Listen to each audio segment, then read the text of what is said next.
Thank you. Hello. I like that. Am I right about the 4 heartbeats away? Aren't you? Well, when you said that I'm the most powerful elected woman in American history, I know we're not talking politics today, but not for long.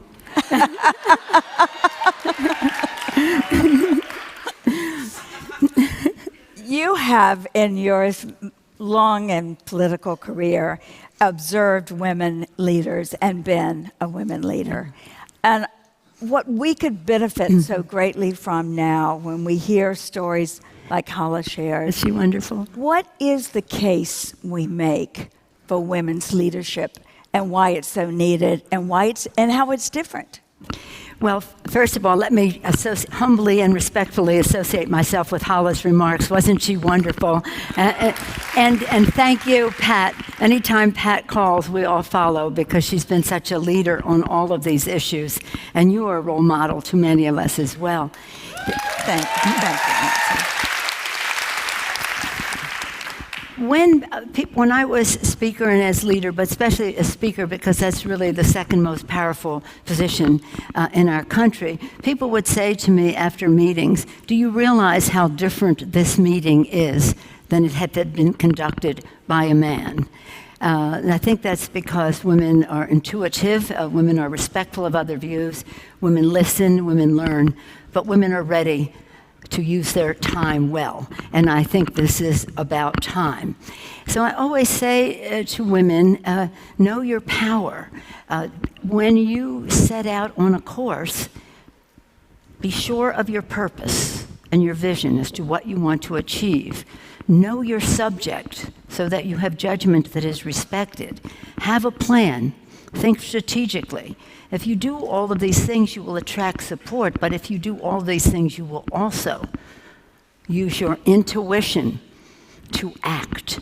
And acting, in terms of relating it to time, when people know that you are going to act instead of delay or think about it more or whatever, we don't want you to be hasty, but we want you to be deliberative.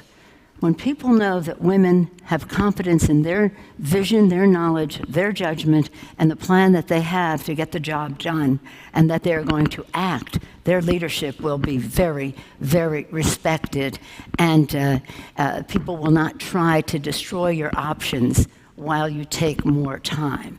So know your power, be sure of your convictions, and act upon them.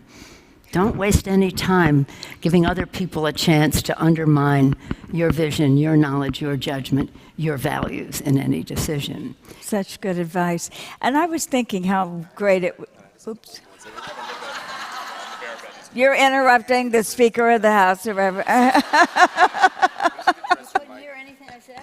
No, we did. We were just getting a little bit of noise, so if you could come back on stage for just a moment, we're going to fix the mic.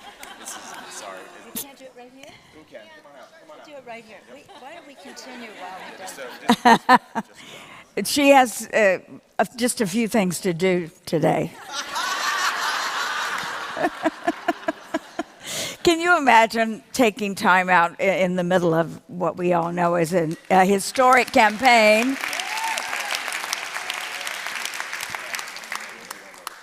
Earring. And so I'll just say, well, remove my earring. Somebody's talking to okay her. I'll talk about her. You okay with that? Yeah. Yes. I had to take mine off too.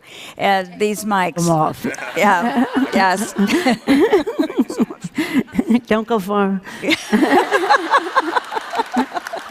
I must say this is a woman's thing because every speaker has said, I have to lose my earrings? You know, we do. So as Hala was talking, I think about this a lot, and as Hala was talking, we do need those role models. And when you decided to run for your first elected office, there weren't as many for you, and all the challenges that still exist for women must have been tenfold for you, Nancy. What got you through and made you believe that leadership was possible for you? Well, I was not on a course. I did not. My daughter Christine is here with me. She was in college at the time, and she can attest that I was a mom. You know, and the opportunity to run for Congress came along, but I had not thought in terms of it or the rest. But I had a purpose. I had volunteered in the community. I knew my purpose. I knew my call to service was about children. I have 5 children. So I thought my role in the public arena was to expand my role as mom to make sure that all children had the same wonderful opportunity that my children did. That was a service to those children and to mine. So in terms of women, the woman who was the member of Congress at the time was a woman named Sala Burton. She was a wonderful, wonderful person, and she took ill, and she said to me, "You must run. You will love this. You love the issues. You must run." And I said, "Well, I've never even thought of running for office. I'm shy. I don't like being the one in front. I was the chair of the California Democratic Party, so I loved the values of our party and promoting women and the rest, but not me." So in any event, I was ready because I knew my purpose. I had studied the issues, again, as I said to you, and I thought, I think I can get this done. But in terms of role models, this is what I would say. It's wonderful to have mentors and to be role models. But Hala said something very valuable. You must be your authentic self. It's nice to say, "Oh, so-and-so, I admire her," this or that. That's good. But you are the sincerely authentic person, and people want to see authenticity in their candidates. Hala said something else about civility, et cetera, and money in campaigns. I truly believe that we will turn everything upside down in terms of women's participation in leadership in government and politics if we reduce the role of money in politics and increase the level of civility. Increase the level of civility. That's more of an arena where women will be comfortable, and it's a service to the country. This is not for the faint of heart. This is not for the faint of heart. And that's why I was cheering Hala back then. This is strong. This is tough. But it's worth it because nothing is more wholesome to a government in any country, but talking about our own, nothing is more wholesome to a government, to the political arena, or to any endeavor than the increased participation of women and leadership of women. I truly believe that. One of our UK speakers, Sandy Toadsvig, reminded us yesterday in a really wonderfully funny but very meaningful talk, said that the problem is women get elected to office and we all have high expectations for them to address gender issues right away, but often they don't have time because they're too busy cleaning up the mess the boys have. Well, I will say this, when I first started people came to me and said, "You should run for leadership." And I thought, I love my issues that I'm working on here.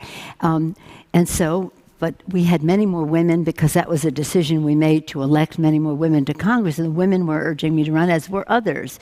So then when I said that I would run for leadership, the men said, "Who said she could run?" Poor babies. Poor babies, who said she could run? Then they saw that so many women were supporting me, and they said, "Why don't you make a list of all the things you'd like to see done differently, and we will do them for you." Oh, poor babies again. And then they said, "Well, it's not your turn." I said, "We've been waiting over 200 years. You've had your peck." So it is, a lot of it is about time. The most valuable commodity, finite, and how we use it, and how long it's taken us to do things. From the time of the Seneca Falls Conference, the convention, where women set out to get the right to vote, worked hard, struggled, starved, marched, got arrested, all the rest. When finally the amendment passed, the headline said, "Women given the right to vote." No, not given. Fought for, struggled, achieved, and then all these years later, now we still don't have a direct proportion of women in the Congress or in other elected bodies as we have in our population. But that will change because of the public awareness. I always like to tell the story relating to Seneca Falls. It's when I went for my first meeting as a member of the leadership. And by the way, the response I got across the country was quite remarkable, because who pays attention to leadership races in the Congress? Well, people do. And fathers of daughters sent letters saying, thank you for opening another door for my daughter. So I was of course I heard from the women, young women, older women. I never thought I'd see the day, etc. But anyway, I go into my first meeting at the White House. I wasn't intimidated about going to a meeting at the White House. I've been appropriator, intelligence, this or that committee. But when I went in the door of this meeting, the first leadership meeting with the president, the vice president, and the other leaders, bipartisan, as the door closed behind me, I realized that this was unlike any other meeting I had ever attended at the White House. In fact, it was unlike any meeting any woman had ever attended at the White House. It wasn't a cabinet officer, which is a wonderful thing to be, but your presence is derived from the man at the head of the table. I was there elected by my colleagues to represent them in that meeting, so it's different. And as I sat down and President Bush was president, always gracious, lovely, welcoming, saying some nice things, I felt very closed in my chair.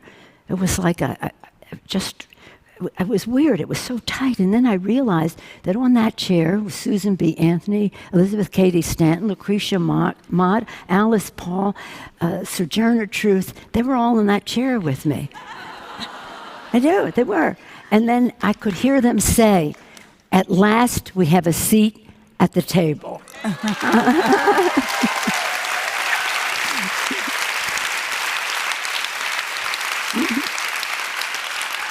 And then they were gone.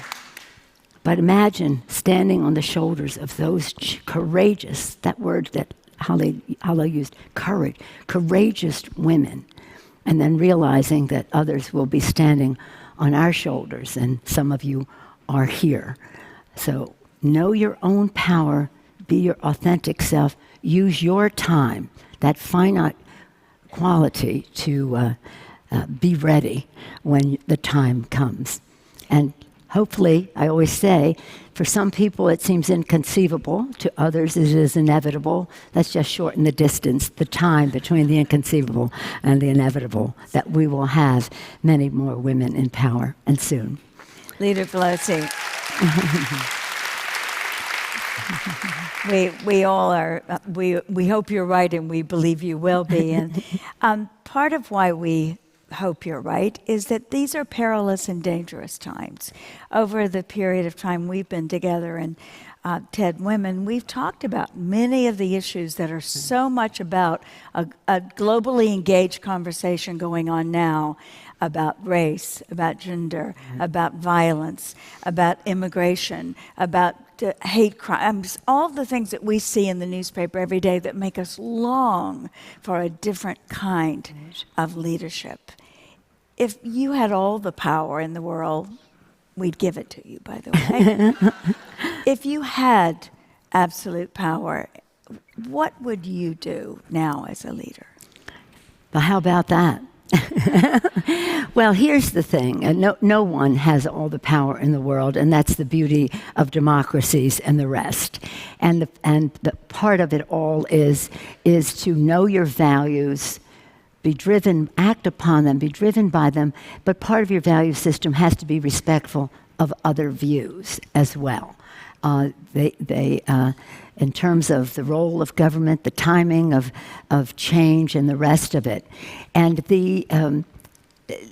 there is absolutely no question in my mind if we had many, many more women in power, not just for what we would call the women's issues, but about our national security, about our economic security, about the strength of our countries in terms of values in ways that are enlargements of issues that we talk about, healthcare and education, and issues that relate to children. They're very important. We take responsibility for a woman's right to choose and the rest of that. But it's all part of something bigger.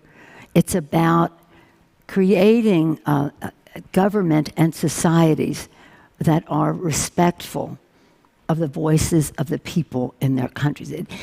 I always quote St. Augustine, who, as he is quoted by Pope Benedict. And St. Augustine said, 17 centuries ago, he said, any government that is not formed to promote justice for the people is just a bunch of thieves. 17 centuries ago. And St. Augustine said that. Pope Benedict followed up by saying, well, what is hard is to define what justice is. But in doing so, we must beware of the blinding light of money and special interest. So it takes us to Toynbee. Toynbee said in his study of civilization, the civilizations emerge, countries emerge, and there are two paths. One could be a path of an elite. There will be elites who will govern. That's the way, people emerge. An elite that is there for the common good, or an elite that is there for the special interest. And some countries just take their path. In other countries, this is a conflict. And where this conflict is, causes a schism in the soul of the country. So when we talk about a woman in power, or anyone in power, recognizing that it is about the will of the people, the well-being of the people, and to use time well to listen, understand their frustrations, but also be ready to use your time to make decisions that people will respect. I would take it to another place. In President Washington, when he left office, he said, he cautioned against political parties that were at war with their own government. So we have to, again, in our own country, respect the vision of our founders, which was so remarkable, and thank heavens they made our sacred documents amendable so that it could be even more remarkable. We have to respect and understand the responsibility of our men and women in uniform who protect our country and secure our country and our democracy, and we have to be true to the aspirations of our children to make the future better for them. But I would say if there was one word that I would use to answer your question, it's about respect. Respect for people, respect for your responsibility, faith in the future, and I think that's on the horizon.